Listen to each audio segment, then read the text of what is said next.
Good evening, ladies and gentlemen. Welcome to the best podcast in history, number 6. I'm your host, Louis Armstrong. With me, as always, is the beautiful Tiffany Foresi and the also beautiful Adam Hernandez. Please excuse my voice this week. It's going to be a little rough, but we had a lot of stuff to talk about. The content will be good, even if my voice kind of sounds like you're dying. I don't know what it does. Like I'm dying. Yeah, it seems like you're not gonna make it. No, like this is. Gotta have some CPR ready. Like this might be a bad idea doing this show. Well, we shall see. We are going to kick it over, I should say, to Tiffany, and let's do some royal news. Hold on, can you just continue talking just for a couple more seconds? I want to fix your mic. Sure. We're going to talk about some really cool stuff today. We're going to do some historical terms, some royal news, and we're going to discuss a couple of different belief-type theories that historians use on a regular basis. We're going to try to get into some of the basics that historians or actual functional historians use pretty regularly. Teleology, histrionics, historiography, epistemology, heuristics, and hermeneutics. And we're going to discuss Hegelian dialectic theory. We're also going to discuss chaos theory. All right, man, we're ready to go. All right. That's good now. There will be zero making fun of me tonight, Adam. That is not to be tolerated. Oh, we are going to kick it over to Tiffany, though, for some royal news. Yes, I know you're super excited for this part. So let's get started with Prince Harry here and his new wife. She just released a cookbook, or she more like sponsored it, kind of. So they released it, had a nice little party for it, a little cooking party. She brought her mom, super exciting, which is never seen, I feel like. Not her dad. No, not her dad. Like I said, I feel like that's quite a rebuttal. You know, kind of sticking it to him a little bit. Yeah, well, he's kind of a toolbox. Yeah. You can't do that to the royal family. They don't like that. You gotta keep your mouth closed.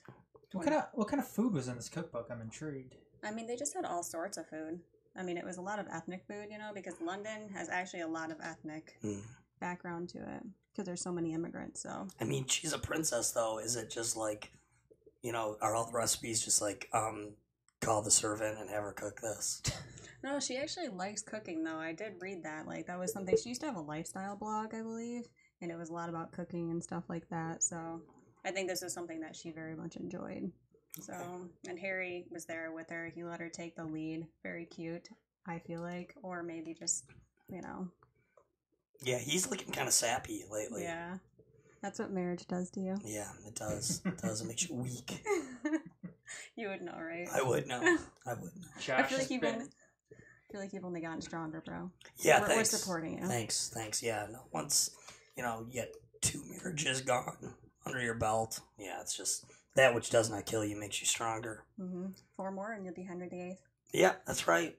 Is that what you're trying? You should do that. Maybe I should try to be. That's Henry like a bucket VIII. list. Yeah. Yeah, I already have more kids than Henry VIII, though. Yeah, you're doing good in that department. So you really could be him. Yeah. I just need 4 more wives. You gonna start your own religion too? Maybe I should. Yeah, that'd be cool. Something to do. Yeah. I think I might have to quit podcasting if my voice never comes back. So, it's either, I don't know, start a religion or a Nirvana cover band, one or the other. Or just start a brothel or a harem or something where you have just a bunch of kids. I don't know. Wives. That's not a bad idea. Yeah, I mean, I stopped paying attention, but you had me with brothel. I do love a good brothel. Yeah. For anybody who knows me, I feel like. Yeah. Totes. No. Totes. All right, so Princess Eugenie, she's getting married soon. Okay, where's she from? England. Okay. Yes. Which one is she? Oh my gosh, the Duke of York and Fergie. Oh, okay. So it's Fergie's Oh, daughter. Fergie's kid. Okay. Yeah. So she's getting married. Super exciting. Okay. You know, Cool. I just like royal weddings. Like, there's Oh, me just so too. much like hype behind it. No, I'm down with it. Who is she marrying? Anybody famous? No. I think he's like a banker or something like that. No. You know, gotta bring home the bacon. Yeah. Oh, yeah. I'm with that. Or I feel like all those are kind of fluff jobs, though. You know. Right. You know, they don't really. Is he royalty in some way or no? I don't think so. So, but they're getting married at the same place as Meghan and Harry did. But they're supposed to Cool. have like a 2-day event, even with like carnival rides and stuff. I was like, I kind of dig this. Oh, that's cool. That's what I read. I don't know if it's legit, but Is it going to be on TV? that's debatable. I Okay. think that they're saying no, Oh, but a lot of okay. people are pushing for that. So Yeah, I'll watch it. I would. Yeah, you know me. I'll be up at 5 in the morning or whatever. You gotta. Not me. I watched the replay. I can't Did do you? that. I'm not that dedicated. I actually, for Harry and Meghan's, I actually got up, threw on some coffee and some tea. I had to have coffee to get going, but then went with the tea afterwards for yay Brits. Yeah. And I did some of that. I watched it live, and then I watched the replay as well. Oh my gosh, Yeah. that is super dedication It right was. there. It was hardcore. Is it dedication or is it being a loser? Wow. They bring that up. Tiffany was thinking it. I just said it. That's it. I probably earned that. Yeah. I don't deny that. I mean, I even got some teacups, and I'm a mad tea individual, but I didn't even do all that. I just watched it on my phone for a little bit. Fast forward, I was like, all right, I don't want to deal with My that. mom put together I should have went over her place. My mom put together full Of I course mean she had did. scones and Crumpets and yeah, all this. I mean she had everything and Of course she did. she had my great grandmother's tea set from England that she never pulls out. Oh, that's It's pretty exciting. sweet. I It's do pretty love sweet. some good teacups. I would have gone to that. Yeah, it was pretty sweet. Yeah, my would have been my dad's grandma or dad's great. Yeah, so Mhm. it was pretty cool. Pretty cool. So, do you want to jump into? You got any more current events for Royal News? I don't know. I just feel like we should talk about people not riding bikes because I just love to, throw in, Okay. Just go random. green. Anyways, the King and Queen of Belgium did, no day with a car or without a Okay. car. And they said that they tried to do that to encourage other countries to do the same thing for emissions purposes. So I just thought that was pretty exciting. I wish we cute. could do that here in America. It's cute. I mean, here in Michigan, we have a whole island where you can't ride. where you can't drive a car. Can't drive a car Yeah. with Mackinac Island. Yeah. I wish they would do that everywhere. That's pretty cool, though, right? Yeah. I mean, I drink green Smells juice. like horse poop, though. Yeah. I mean, hope you like the smell of horse poop. It's kind of like that in New York, though, a little bit, because when they have those horse and buggies, it smells like shit a lot. So, but only around Central Park. They don't go around. Yeah, I don't really mess with horse poop, honestly. So. Kind of gross you out a little bit? Yeah, a little bit. I mean, I like Mackinac Island for vacation, but it's all right, that's cool. Back to the car. Yeah. I've never been to Mackinac Island. Oh, that's cute. It's adorable. Do I lose my Michigan card or whatever? Yeah, you do. Oh well. No, you should take your wife and kid there. It's a cool place. You dig it. It's fun. Eat some fudge. Oh, I hate fudge. You hate fudge? It's so disgusting. What is wrong with you? You couldn't pay me enough. Jesus, Mary, and Joseph, and the shepherds. What Do are you talking about? do you pour milk in your cereal bowl first too? I don't eat cereal. I'm I'm hardcore right now. Yeah, she doesn't eat anything. She drinks green juice, and that's it, right? I was thinking to myself the other No, day. dude, I love protein. Protein. I can eat an entire box of cereal Really? probably no problem. Really? Yeah. I actually do have one cereal, but it's like a buckwheat flake. I don't think you guys would be down. Yeah, I'm not right on that.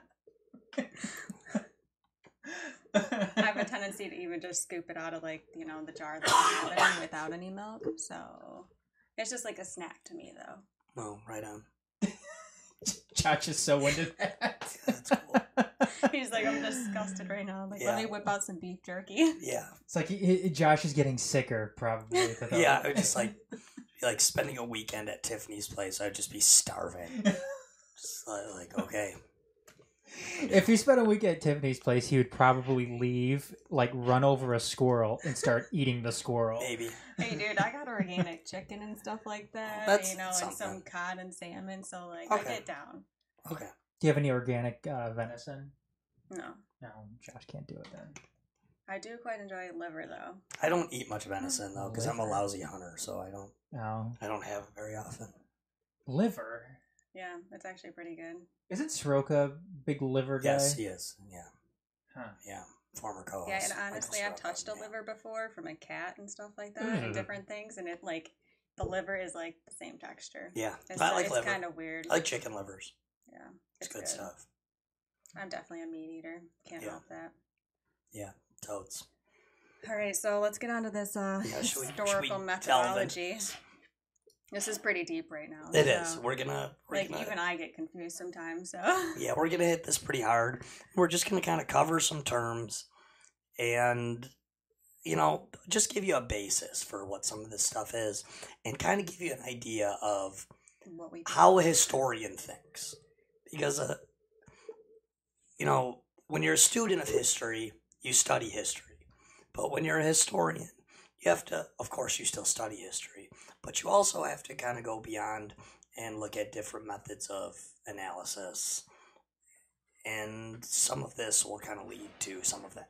Yeah, in essence. and a lot of it, like, because we did philosophy on the first show, and Yeah. a lot of this is like based on philosophy. Right. I mean, you have to like collect evidence, analyze it, so like interpret it. Then you have actual evidence. Then you have your education, your knowledge, and what you think. So you have to like put that all together. Exactly. So. In fact, most of these you could probably say are philosophical terms. They really are. And we're going to cover them to some degree from the point of view of a historian. But really, pretty much all of these can be used in dozens of fields of studies. I mean, it can be used in science, it can be used in math, it can be used... Psychology. Right, It's yeah. actually in a lot of them. Yeah, if you Google psychology, any of these sociology. terms, like, it's actually related to many fields. So. Right. No, absolutely. And these are... So, I mean, they really are just kind of different forms of a philosophy, in essence. Adam, are you familiar with the term teleology? Teleology? I can't say that I am. Sorry. Okay. I kind of came up with some kind of just like base definitions that I think are pretty accurate for some of these terms. But, I mean, I guess it could be technically debatable. Mm-hmm. I didn't want to just look up how Webster defines it or how Google defines it or something like that. I wanted to, come up with something that is a somewhat unique definition. But I define teleology as a study of explanation through the use of the end causes. Mm-hmm. It's used to analyze. This is used to analyze not only nonfiction in the case of history, but it's used to analyze fiction and fiction novels a lot as well. How do you feel about my definition? It's good. You're dealing. You mess with I that. follow you. All right. Anything you want to add to like the base definition? No, I mean, I think it's just like a given purpose or like end goal, it's final cause, right? That's just what I can remember, like Professor Bozick saying, even. So like when I was reading about it again, I'm like, yep, I remember this. I remember reading about it many years ago already. So, I mean, it's just like, I remember this, I read this thing about it. It's like, an example was like about an acorn, like what's the acorn's like final cause? It's like to become a tree, It's like that simple, but how can you apply that to other things, right? It gets Sure. where it gets confusing. So that's when you bring in like epistemology and other things, because it's like what we know. It's just Yeah. And the thing is with teleology is that it sounds complicated to say that you're taking the end cause or the final cause of something to discover its creation. But in a lot of ways, the teleological explanation of something can be used to simplify a subject matter. Now, if we're in the studio right now and someone asks me, somebody comes up to Adam and says, Adam, you look like you know what you're talking about. How come there's a cord hanging off the microphone?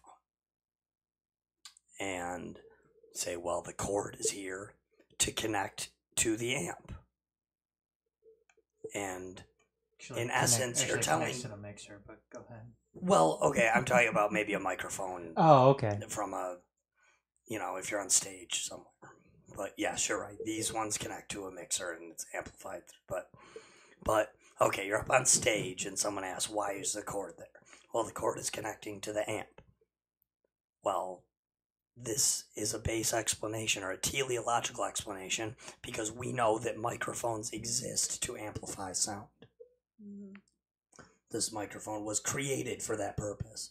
So you aren't necessarily uncovering every single thing that makes the microphone work, but you are acknowledging and realizing that the microphone plugged in exists so it can amplify your sound. Would be, the teleological explanation. Yeah, because they can all be human and subhuman, right? So it's like there are like inanimate objects that can do this that have final causes too. Sure. So that's where it gets a little confusing sometimes. Sure, even to the idea of just like, why is this end of the knife sharp? Well, the knife is designed to cut things. So it needs to be made sharp in order for it to do its final cause. What it was created to do. Mm-hmm. It needs to have a sharpened edge. Yeah. Yeah, pretty good job for somebody who doesn't know teleology, right? I try. All right, so what's another one here? What do you want to say about histrionics? Histrionics? Yeah, do we want to talk about that one at all? No. No, I don't like that one that much. No. Let's do historiography because it's more basic. Historiography, that works. Yeah, the history of history.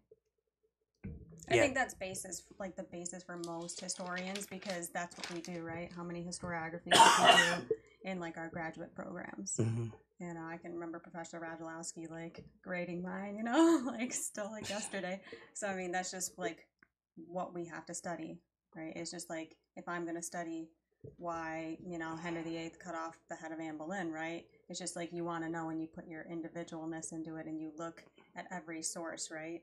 That was ever made on the subject, and you almost exhibit or display your mastery on the subject is kind of what you're doing, I feel like. I feel like with historiography too, the writing of it is a big part of it. To me, I find it is the theory, study, and past behind the writing of history. Mm-hmm. Because, for instance, a few weeks ago, we did a podcast and we were talking about Queen Victoria. Mm-hmm. That wasn't really a historiography of Queen Victoria, though. We were discussing Queen Victoria and some of the history surrounding her, but we didn't write an essay. We didn't cite sources. We didn't, create a dissertation or a thesis based on Queen Victoria. We were just talking about it. Educated talking, perhaps, but nonetheless just talking.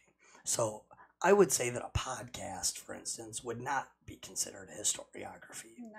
But if someone said, hey, Josh and Tiffany, you guys know history and you do podcasts, you should do a historiography on the history of podcasts. Well, then if we wrote an essay on the history of podcasting and how it came to be what it is now, well, then now we've created a historiography. Started with Growdy, right? Yeah. Yeah. Oh, yeah. The first one ever, man. Detroit Growdy Radio. First podcast ever. The only one that matters from back in the day. Which one you want to hit next? Let's do let's do hermeneutics. Okay. Right on. Adam, what's a hermeneutic? Hermeneutic? Yeah. Something to do with guys named Herman. That's not a terrible guess. No? Okay. It's dead wrong, but it wasn't a terrible guess. Yeah, it's just like focuses on the meaning of the actions and intentions of historical individuals or events, Oh, I was close. No, not really. It's also the study of how a text is interpreted. Mm-hmm. How a text is interpreted. Like a text, like a book? Or... Correct. Okay. It's used a lot when talking about philosophical writings. They also use the term hermeneutics a lot when talking about the Bible. Okay. In fact, that's actually where it originates from, is hermeneutic discussion of the Bible. In essence, you're taking things from the written word, and you are then interpreting what isn't actually written. Okay. What they believe. So this is important. So you're trying to interpret the metaphors, maybe. Correct. Okay. Yeah, sure. This is important when looking at philosophers. A lot of times we still to this day debate what Plato meant by this, or how Aristotle would feel about this, or what Socrates would say if he had to deal with this, in any particular thing with modern history. And a hermeneutic is basically you're interpreting how you feel about it. Like, even if something as simple as me saying, I believe that Ayn Rand would be a member of the American Libertarian Party if she were alive. Mm-hmm. I don't know that. I can't know that. She's dead. She died before the American Libertarian Party existed. Maybe she'd think it was stupid and hate it. But judging by her writings, what she said, what she wrote, the fiction and nonfiction writings that she did, I think it's a good assumption, or a safe, I'm trying to think of a different word than assumption, but a safe interpretation that I think she'd be a libertarian if she were around today. This is using hermeneutics to some degree. A lot of the Bible, we have major religions based off of the Bible, and a lot of what they believe is how they interpret that Bible.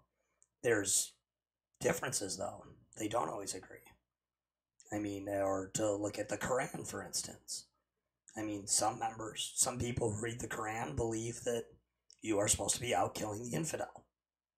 Many who read the Quran think that that's totally wrong and are very peaceful people. But they're reading the same book. So, with proper hermeneutics, you would be able to get around this and interpret text properly. Yeah, I definitely think hermeneutics invites you to engage, from your own ideas, and that's what I kind of like about it. It's active construction of the meanings. It's all about interpretation. So, a word that is sometimes used synonymously with hermeneutics is exegesis. A lot of times you'll hear, I have a book sitting on my shelf at home. It says, what's the guy that wrote Blade Runner and Man in the High Castle? Philip K. Dick. Sorry, I couldn't think of it for a second, but I have a book sitting on my shelf, the Exegesis of Philip K. Dick. And in essence, that's just a recap of some of what he wrote. The only thing I've ever been able to find, and if you have a way to correct me on this, Tiffany, the difference between exegesis and hermeneutics is exegesis usually refers to only text. Yeah, I believe that's. And hermeneutics is more usually text, but it can be maybe something somebody said or was quoted as saying. Using something, reading something they wrote, and then reading a quote they said later and using it to perhaps interpret what they meant by that statement. This happens a lot with the Founding Fathers. They say,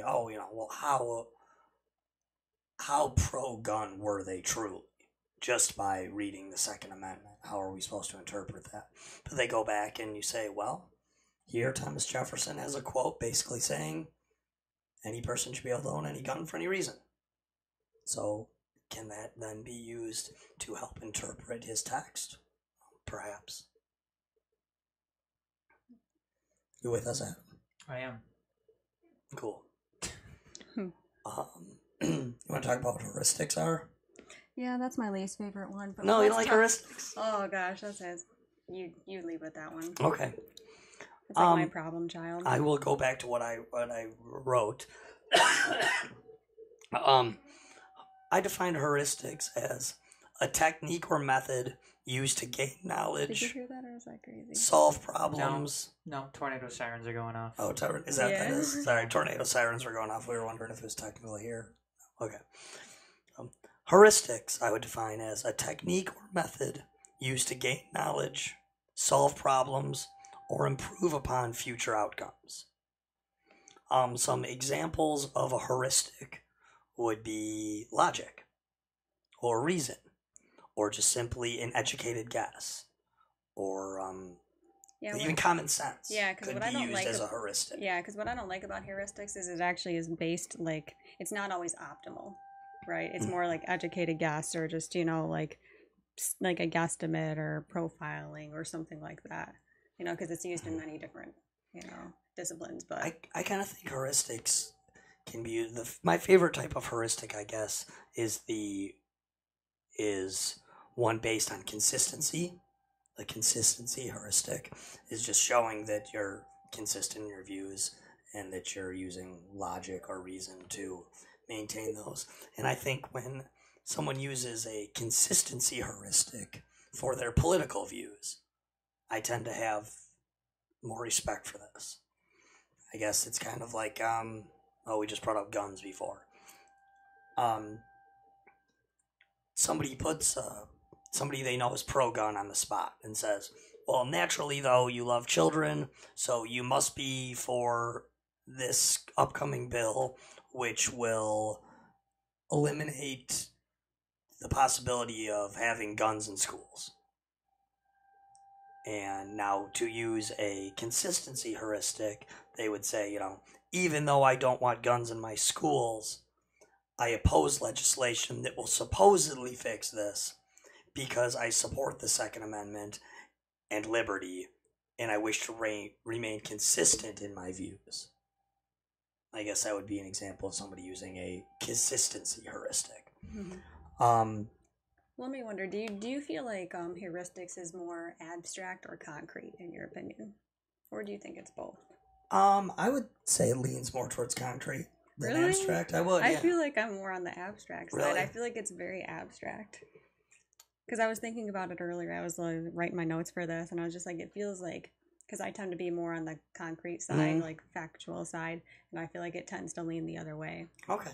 I don't know, maybe that's just me, but that's what I love about HisStory. Yeah. It's just like, you can think one way, I think another, but somehow we're still all in the same ballpark. We can both say that we prefer the ones that are more concrete, and I can say, that's why I like heuristics, and you can say, no, that's why I dislike heuristics. Yeah.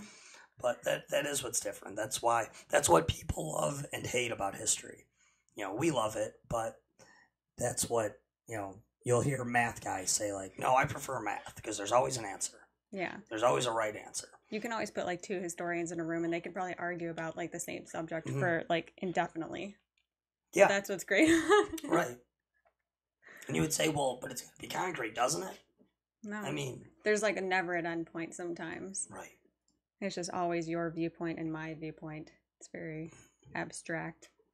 I guess an example too of a very easily used heuristic that would just be used in everyday life is oftentimes someone will come to a conclusion via heuristic, and maybe this is more of an example, Tiffany, of how it's not concrete.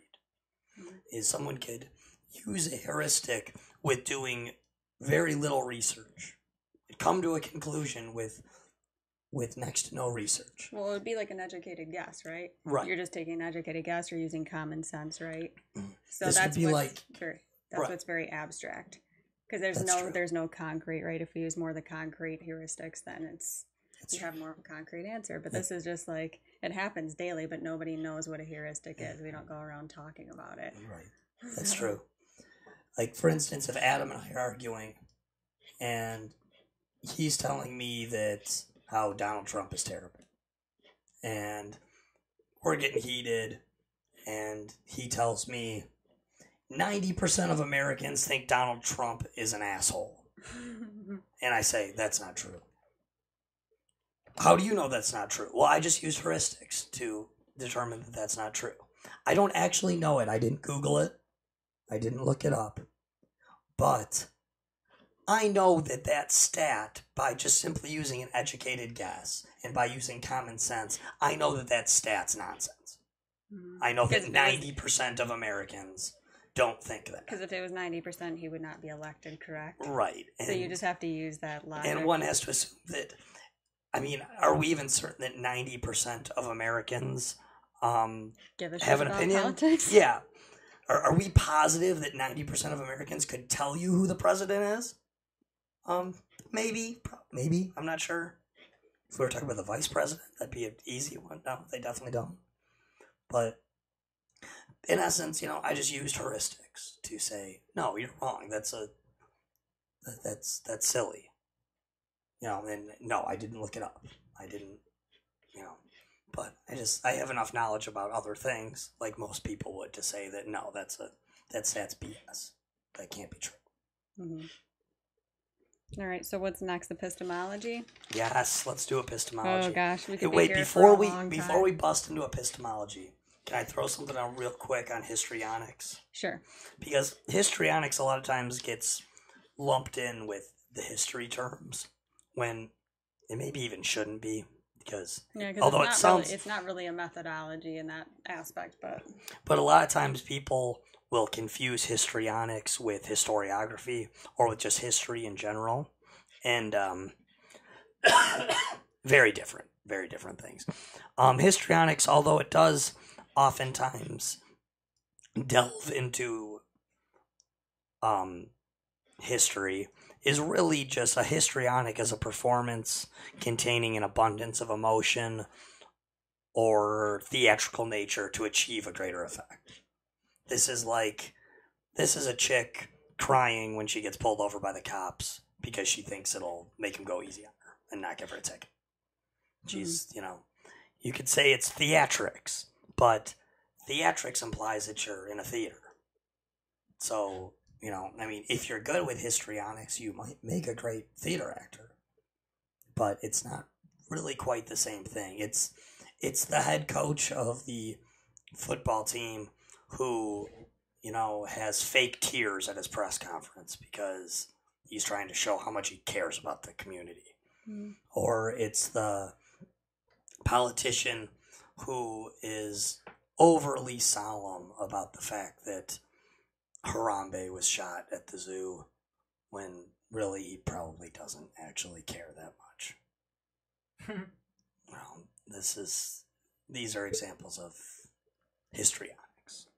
But I just want to get that out because I have a feeling epistemology is going to be one that we spend a little more time on, because I know you love it. I know you love epistemology. Yeah, I love Hegelianism the most, but that's a good second. Yeah. Yeah, I just like it because it has to do with truth and knowledge. It's like, how do we know what we know? Is essentially what it is. It goes back to how, why, what, all these little verbs are very important in epistemology. I'm sure you know. Yes. No. So no, you're right, and this is pretty much the. Although the word didn't necessarily exist before the 1800s.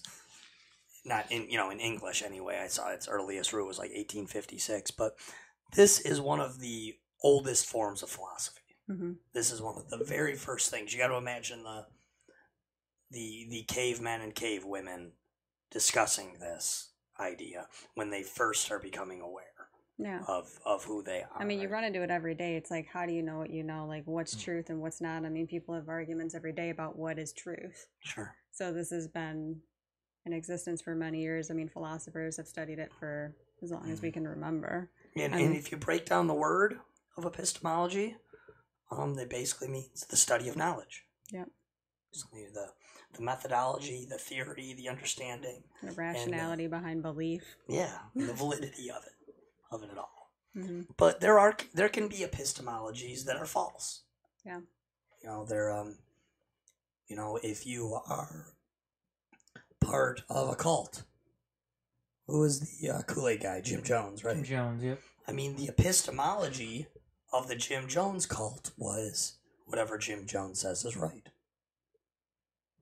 Whatever words he utters are truth. If he says the policemen coming to rescue them are bad, then they're bad. If he says you have to drink the Kool-Aid, if you want to, fulfill the goal, you gotta drink the Kool-Aid. This is an example of a lousy epistemology. Based without logic, without reason, without fact. Yeah. And there are so many different types, areas, though, of, epistemology. We have just, the analysis, of knowledge, but how it relates to, truth, belief, and justification. Because those are all having to do with, truth. And then we have skepticism, which is a huge part of it. Yeah. I mean, and then we also have, where do the sources of knowledge come from? So there's just so many little facets that we have to understand. I mean, you like skepticism, don't you? Yes. I mean, that's it's almost like the opposite of truth. That's true. It's like the haters of it, right? It is in a lot of ways. It's just people who don't want to deal with knowledge is that skepticism. Another basic one too that I think is worth noting when talking about epistemology is ontology, which is just the study of existence. Yeah. Ontology asks, does God exist? And epistemology asks, how does God exist? Mm-hmm. That's kind of a cop-out, I feel like, to go with the ultimate creator one. But, Adam, we do a lot of shows on conspiracy here at the Empire Media. So, in ontology, we'd ask, is there an Illuminati? That's interesting, but it's kind of a yes or no thing. Yes, I think there is. No, I think there isn't.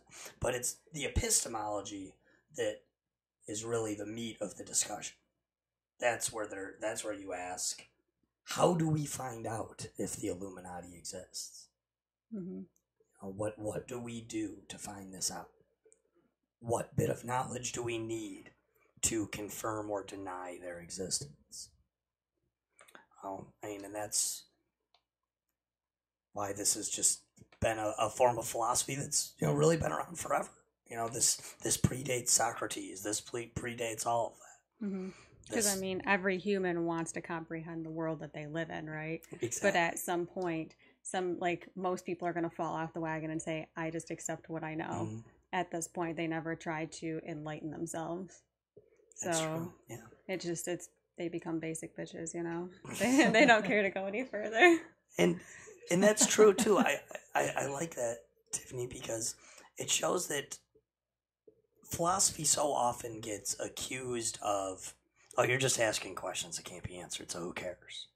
Yeah, but it brings people together and it creates debates, and that's how we get further, right? That's how we have truth. And with epistemology, you can date back and show where epistemology has worked.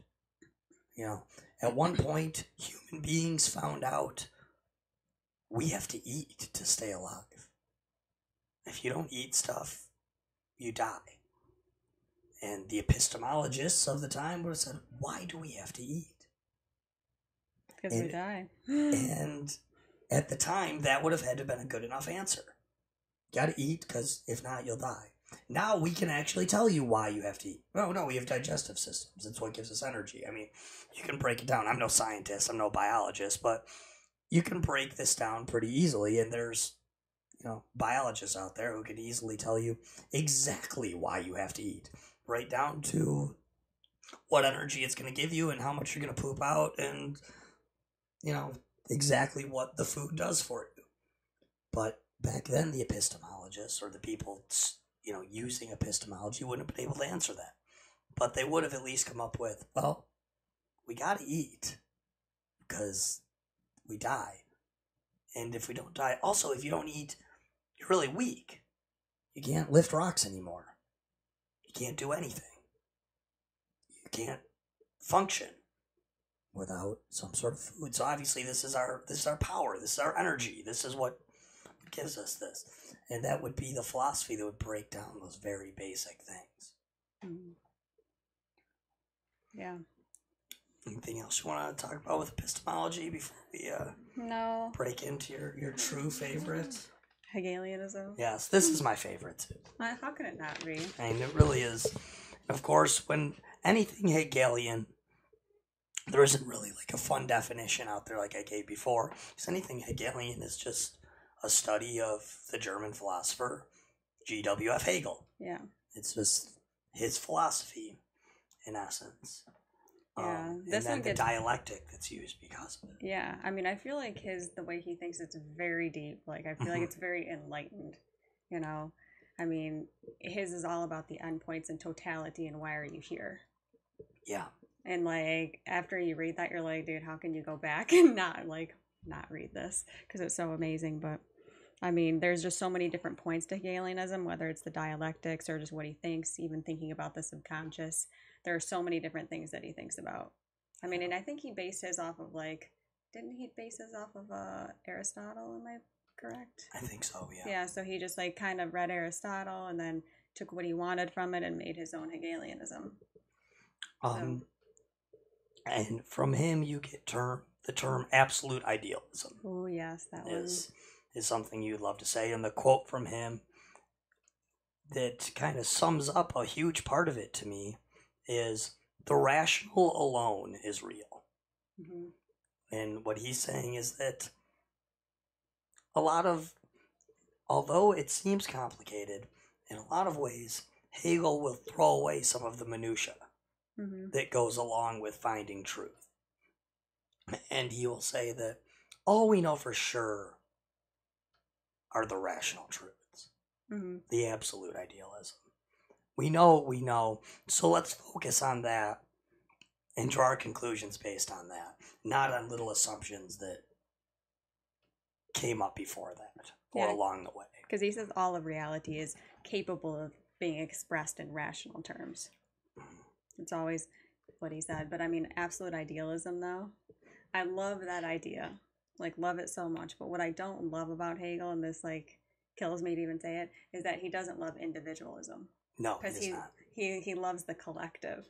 And I love the collective. You know, I tend to lean towards socialism. I get it. Like, I like it. But, like, I also like that you can express that individualism within the collective. But I don't think he sees that as useful, in a way. Yeah. Because it's almost like thinking like the progressives or things like that. It's just like they want to think as the whole, you know, because it does work better. And what Hegel would believe, too, is that because of that, now it's not necessarily that Hegel doesn't believe that individuals exist or that they would have the right to be individuals. He would kind of just say, you know, tell me if you agree with this, that it doesn't matter. Yeah, I think he thinks of it as totality as well, because that's one of his huge terms that he likes to use. Everything's in totality. So whether you're a liberal or you're a progressive, you're thinking about the total, you know, of what you're putting in. So the individual really doesn't matter because all of you matter as a whole. Yeah. So. And you would, because of that, when major things happen throughout history, through a Hegelian dialect, you can track back what events brought that to be, what events, you know, brought this about. And as people love to say, that history repeats itself if we don't learn it. When it comes to Hegel, you could take the dialectic and make predictions of how our future would be based on what has happened in the past. And I know you wanted to jump into this part too. I want to make some actual comparisons after we discuss chaos theory of like real historical things, but we'd definitely be remiss to not talk about the thesis, antithesis, and the synthesis. And I know there's some stuff you wanted to say about that, right? Well, I mean, it's very hard because you have to understand like the thesis or antithesis, synthesis. To me, it feels like you're going from one extreme to an opposite extreme, but then back to the middle, right?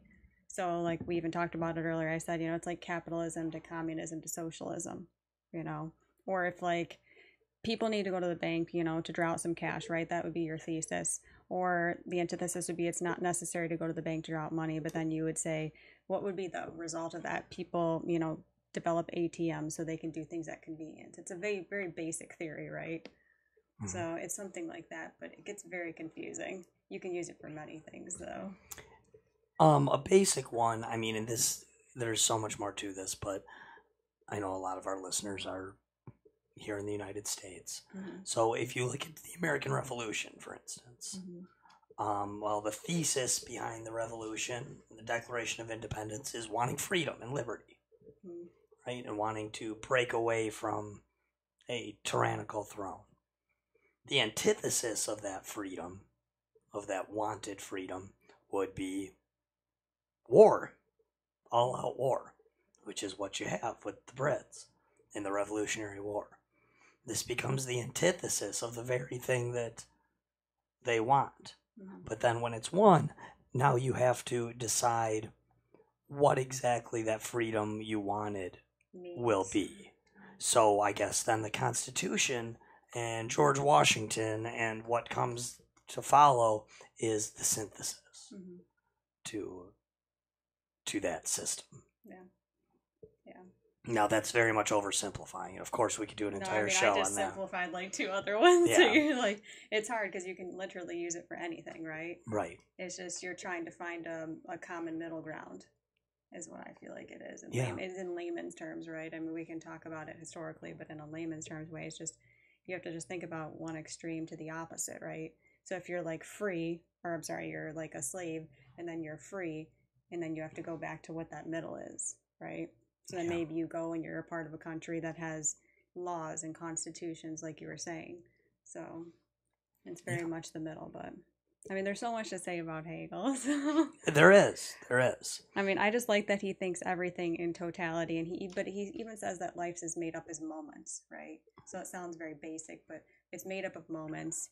But it's the totality of everything. But he also says that you can rise to the occasion on things, right? Or you can subsume, so you can overcome or I think they subsume, right? You can go down and you can't conquer that, but if you actually rise up and overcome it, you preserve it, right? That's what I like. It's almost like a little double helix, right? Kind of like that's what I think of it as, very like it's a good way to describe it. Scientific, right? But I just like it because he is very enlightened. Because he does talk in some of his works, he actually talks about the subconscious, right? And he talks about like enlightenment and stuff like that. And he talks about, it gives you like a sense of intoxication to think of, your movement of thoughts to a higher consciousness to coincide what awaits at the end, right? Because he talks about that totality and what's at the end. And that, I just like that. It's very enlightening. There's just so many little aspects to it. We are not off Hegel yet, but I'm going to jump into one other theory so then we can tie them both together. And that, Adam, we're going to have you start us off on this one because I know you know this because you've seen Jurassic Park. What is chaos theory? Chaos theory is and correct me if I'm wrong, Josh, but it is the theory behind something like butterfly wings flapping. It's flapping. The butterfly effect is a huge part of chaos. Yes, it could end up changing. Would it be the course of history or just? Well, isn't it like if it flaps its wings, like it could create like a a tornado in Texas? Yeah, yes. Something like that. Yes. Yeah, and it's how unpredictable actions affect reality on a grand scale.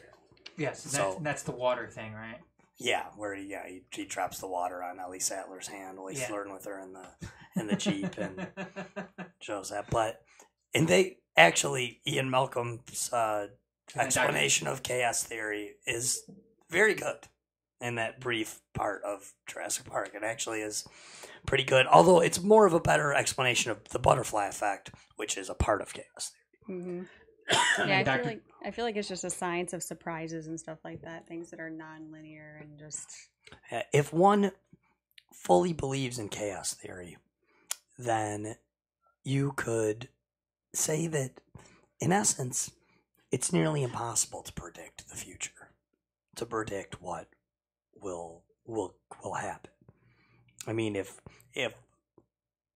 a robin flapping its wings really does affect the weather 3,000 miles away, then And how we're can you fucked. predict anything? Because... There are millions of birds out there, right? Right. Billions, right? Right.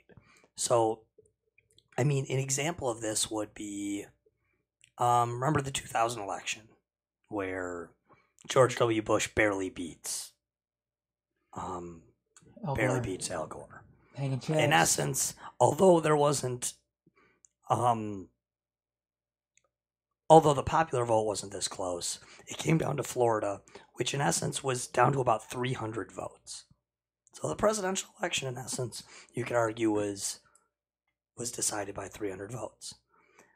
By all means, it looks like it was decided fairly. They sure ran us all through the coals, analyzing the hell out of it for weeks and weeks and weeks.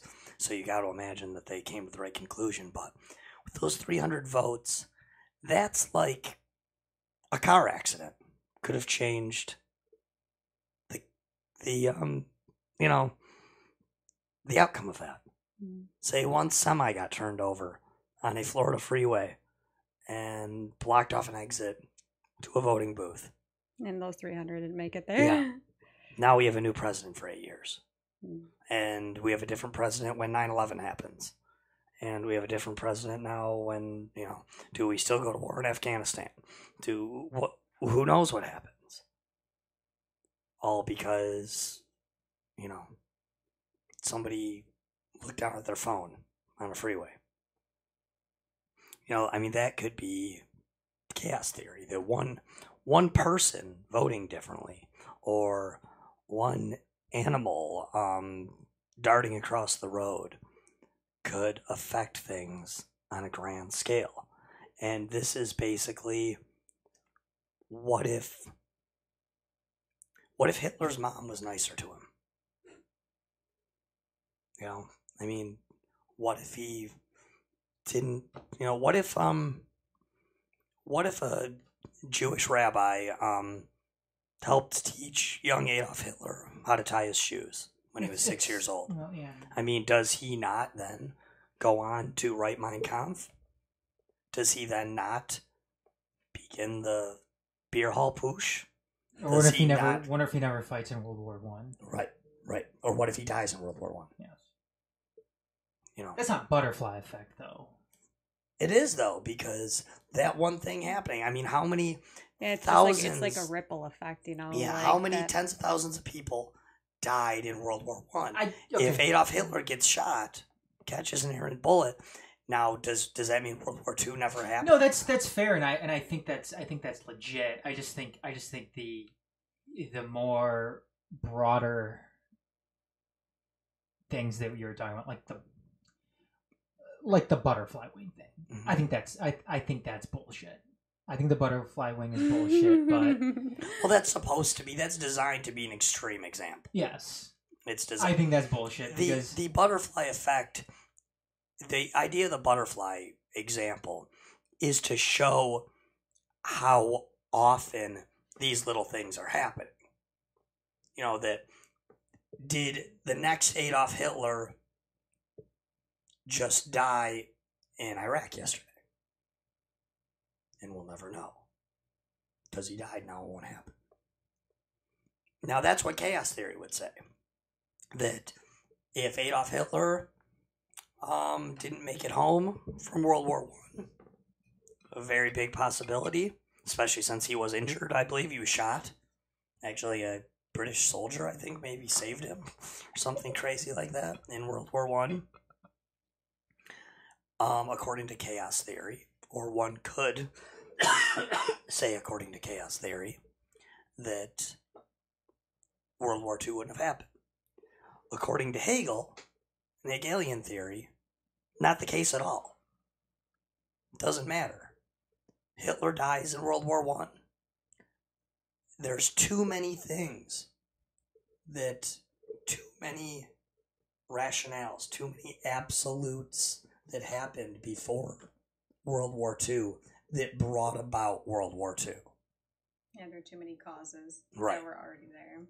It's the Allies being too hard on Germany. It's German aggression. It's the end of the Kaiser eras. It's aggression in Bulgaria. It's fascism in Japan. It's the rise of fascism in Italy and Spain. It's the uprising of, industrialism in the United States of America. So all of these things potentially led to World War II. So by Hegelian theory, he says, no, Hitler dies. I don't know, maybe it's a little different, but that was destined to happen. That was obvious that was going to happen. Hitler dying would have changed it dramatically. Well, perhaps, but they would say that there would be under a Hegelian theory, he would say that no, somebody else would rise up. I'm not saying that there would be a different Hitler. I'm not saying there wouldn't be a World War II, because I think there most definitely would be a World War II. There's too many outside factors aside from Hitler himself. But maybe you don't have the Jewish Holocaust. Maybe not, but anti-Semitism was on the rise in Germany regardless of Adolf Hitler. So, Goebbels still exists. Goering still exists. They still have a treaty with Japan and Italy. Emperor Hirohito still exists. Mussolini still exists. You know how I look at that, though? Hitler was and I want to use my words here correctly, he was a figure that was very, very in your face.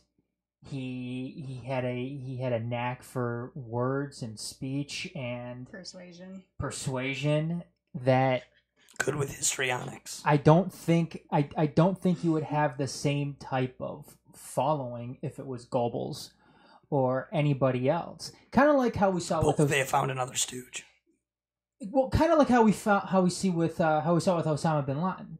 Osama bin Laden was an extremely charismatic figure for Islamic Jihad, and after he was gone, you saw Al Qaeda really falter, and they couldn't get behind what's his name, Zarqawi, so much, just because he wasn't that charismatic guy that was attracting people to that particular movement, that terrorist group. I think I'm not saying that we wouldn't have some incarnation of that. I'm just saying that it's not going to be. I don't think we have the Jewish Holocaust to the extent that we did. I have to agree with that. And I don't think that I just don't see another. It's possible. I just don't see it it's happening. Not very Hegelian of you, Tiffany. I just don't see it happening. World War II happens, but not the way that we've come to know it today. Oh, and we don't know. This is the great debate between, chaos and Hegel.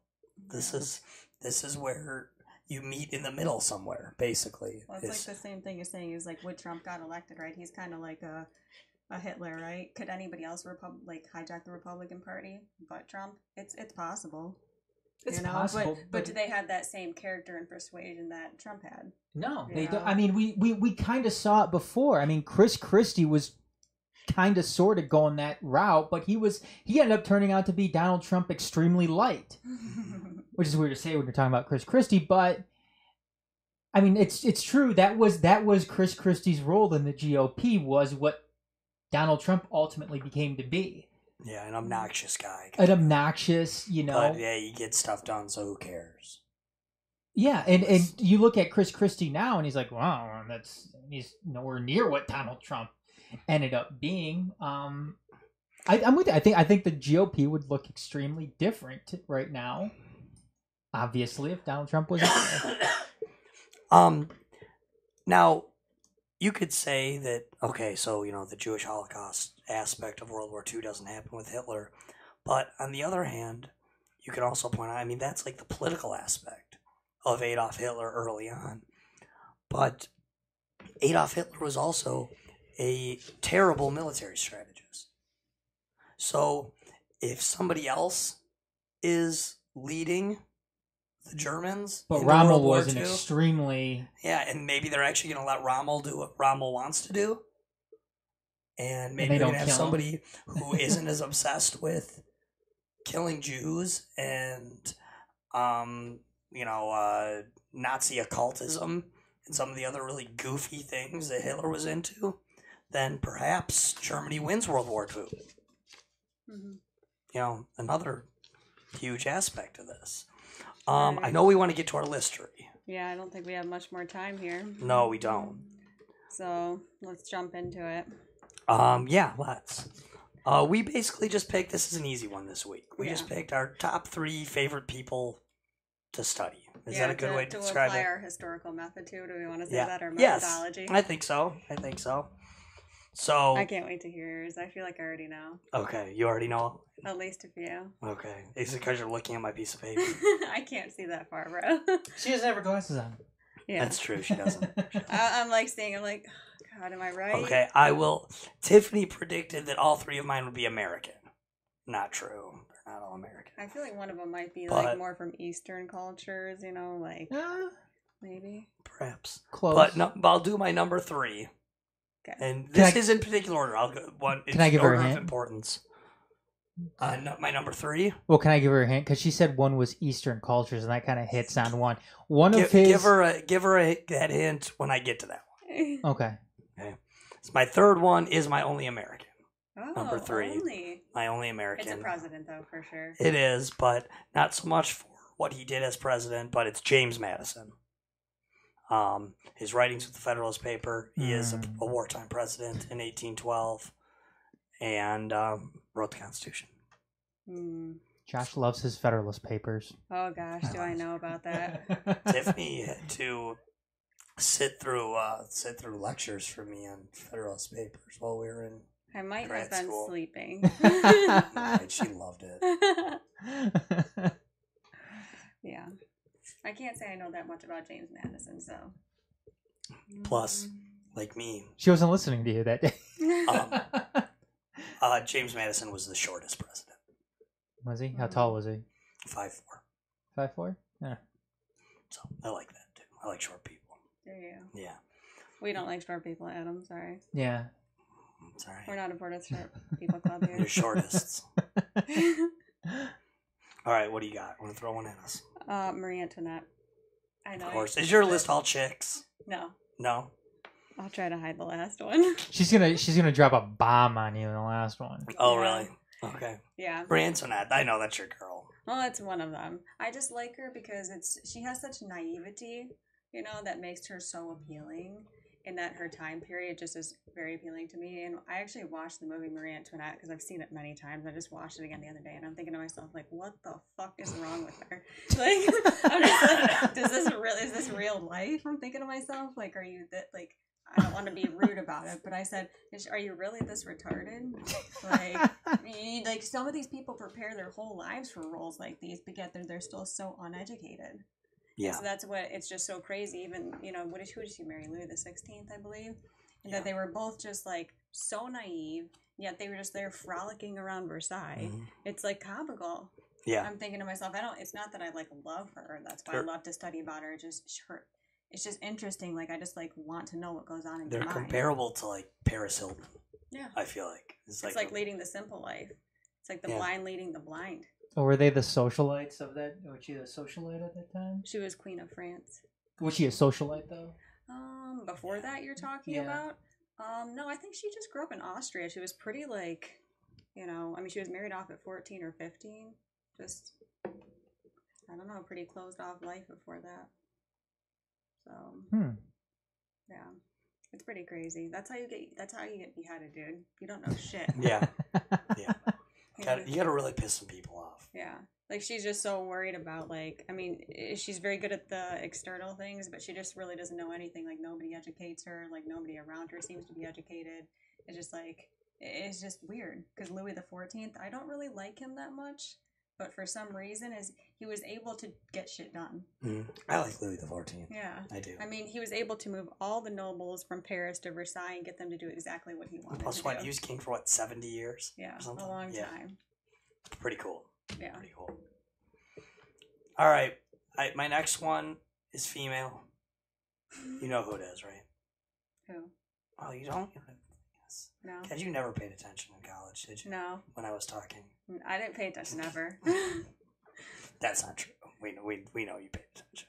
You're too smart to have not Only paid when attention. Dr. Bozick or Professor Bozick was talking, because I had a little crush on him. He was like 80 years Not old. crown over? No. Not crown. Oh my god, I had a crush on crown. I know, dude. I got a picture of him in crown over once. It was just like, Yeah. put it on his fridge. Who's Cronover? Smartest dude ever. Oh. What did he write about? The penguins? Not penguins. The polar bears. Polar bears. Yeah, that's it. And, Polar bears. The soldiers from Michigan in World War One who fought in Russia. Yeah. No, but my female, my favorite female to study is Eleanor of Aquitaine. Oh yes, I forgot about that. Yes, totally in love with Eleanor of Aquitaine. Gave birth to 3 kings, married to 2. There for the Crusades. Oh yeah, she was the Barbara Bush of her time. Yeah, she was much cooler than Barbara Bush though. And I like Barbara Bush. Did she lead a campaign about reading? No, she did lead a campaign topless though.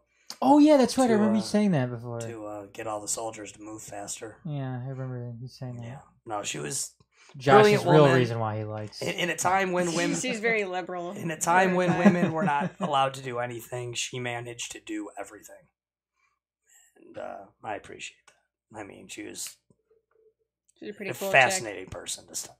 Absolutely fascinating person to study. I mean, and her husbands were scared to death of that woman. I would. Be too. They were. Like her dad's like pawning her off. Like, Yeah. you take her, bro. Yeah, exactly. She's your problem now. No, I mean, King of France gives up like all this land. Be like, I can't handle this woman. Like, I can't. The King of England, you can have her. Go ahead, marry her. And then Henry II was. I mean, they were married for a long time, but had a whole bunch of kids. And had a strange but kind of interesting relationship. But who do you got? All right, since we've already been talking about it, Hitler. Okay. Yeah, so I thought it was funny that we were talking about this, but I just like, it seems that I get drawn to polarizing figures.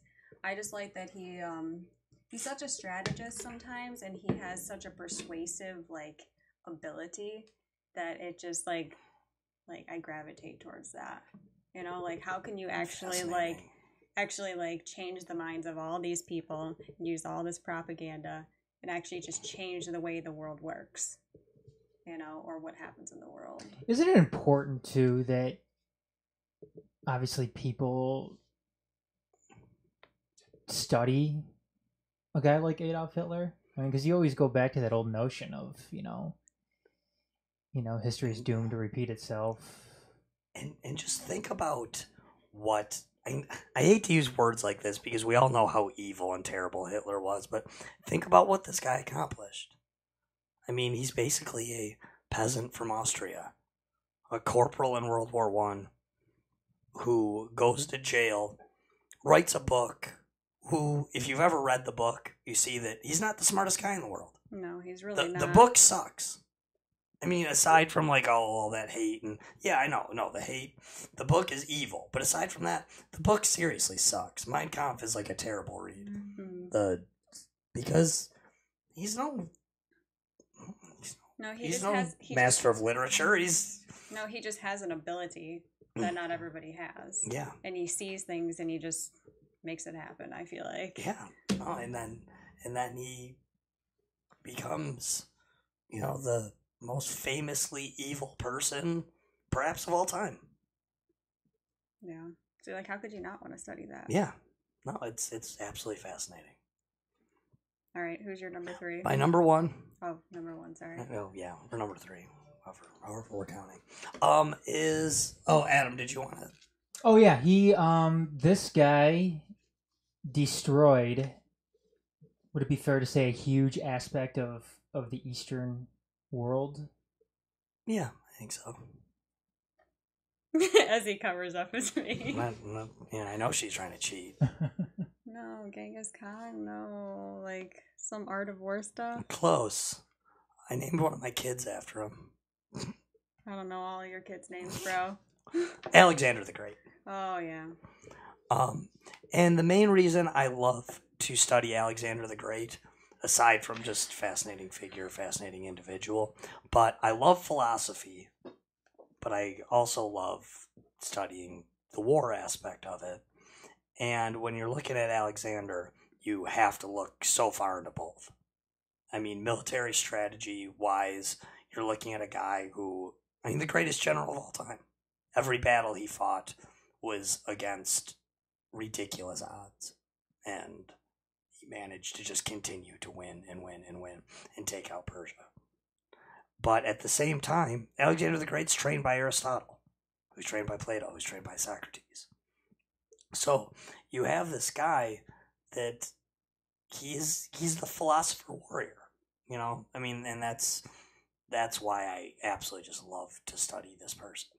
You know, I've heard someone else say, this isn't my idea, but I've heard somebody say that of the four of them, Socrates, Plato, Aristotle, Alexander, that in some ways Alexander is the best philosopher of the four. Because of those four, he's the only one that brought his philosophy to fruition. He's the only one that actually took that philosophy and accomplished it. Did something with it. Is it the other ones just wrote it down. Is it fair to say maybe without Alexander the Great there is no Western culture? Possibly. I mean, he affects everything from, you know, China to Europe, you know? I mean, because the Persian Empire was a machine. Yeah. I mean, if they wanted to, without Alexander the Great, they very well could have taken over the entire world. I mean, there's stories of, you know, I mean, Alexander the Great became like a bedtime story nightmare for Chinese kids.